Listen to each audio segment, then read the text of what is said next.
السلام علیکم، S M news کے ساتھ میں ہوں احمد ندیم۔ خبروں کا سلسلہ بڑھاتے ہوئے خبر شامل کرتے ہیں قصور سے۔ اسسٹنٹ کمشنر قصور اورنگزیب سندھو کا سبزی فروٹ منڈی اور نان شاپس کے دورے، روٹی نان کے وزن اور قیمتوں جبکہ آٹے کی سپلائی اور دستیابی کا جائزہ بھی لیا۔ اسی حوالے سے مزید تفصیلات جانتے ہیں اپنے نمائندے جاوید عاشق ڈوگر سے۔ جی جاوید، آگاہ کیجیے گا۔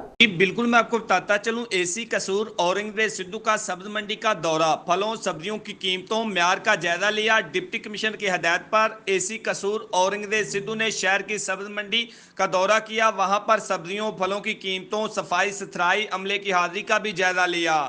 مزید سبزیوں کی نیلامی کے عمل کو بھی چیک کیا، دکانوں پر ریٹ لسٹوں کی موجودگی کو بھی چیک کیا۔ اے سی قصور نے منڈی میں آنے والے خریداروں سے مختلف اشیاء کی قیمتوں اور معیار کے بارے میں دریافت کیا۔ اس کے علاوہ اے سی قصور نے عام مارکیٹ کا بھی وزٹ کیا، مختلف دکانوں پر اشیاء ضروریات کی قیمتوں، معیار، ریٹ لسٹوں کی موجودگی کو بھی چیک کیا۔ بہت شکریہ جاوید، تفصیلات سے آگاہ کرنے کے لیے۔